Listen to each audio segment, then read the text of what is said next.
اور پاکستان تحریک انصاف کے مرکزی رہنما میاں محمود الرشید کے بیٹے ڈاکٹر حسن محمود کو پولیس نے گرفتار کر لیا۔ حسن محمود کو اسلام آباد سے گرفتار کیا گیا، تھانہ سنجانی منتقل۔ پولیس رائے کے مطابق ڈاکٹر حسن محمود ساتھیوں کے ہمراہ سنجانی جلسہ گاہ جا رہے تھے۔ میاں محمود الرشید پہلے ہی کیمپ جیل میں پابند سلاسل ہیں۔ اور پاکستان تحریک انصاف کے مرکزی رہنما میاں محمود الرشید کے بیٹے ڈاکٹر حسن محمود کو پولیس نے گرفتار کر لیا۔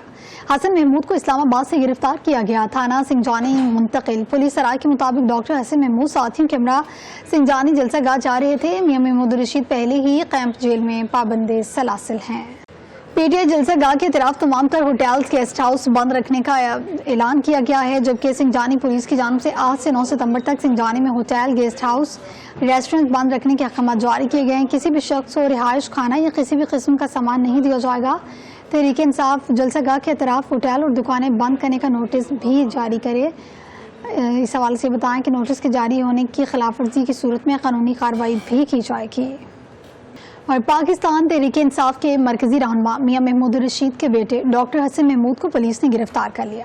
حسن محمود کو اسلام آباد سے گرفتار کیا گیا، تھانہ سنجانی منتقل۔ پولیس رائے کے مطابق ڈاکٹر حسن محمود ساتھیوں کے ہمراہ سنجانی جلسہ گاہ جا رہے تھے۔ میاں محمود الرشید پہلے ہی کیمپ جیل میں پابند سلاسل ہیں۔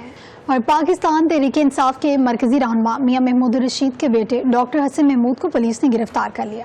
حسن محمود کو اسلام آباد سے گرفتار کیا گیا، تھانہ سنجانی منتقل۔ پولیس رائے کے مطابق ڈاکٹر حسن محمود ساتھیوں کے ہمراہ سنجانی جلسہ گاہ جا رہے تھے۔ میاں محمود الرشید پہلے ہی کیمپ جیل میں پابند سلاسل ہیں۔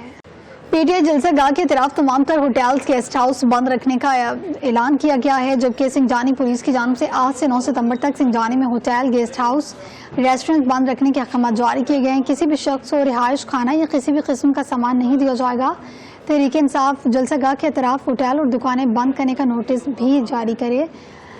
اس حوالے سے بتائیں کہ نوٹس کے جاری ہونے کی خلاف ورزی کی صورت میں قانونی کارروائی بھی کی جائے گی۔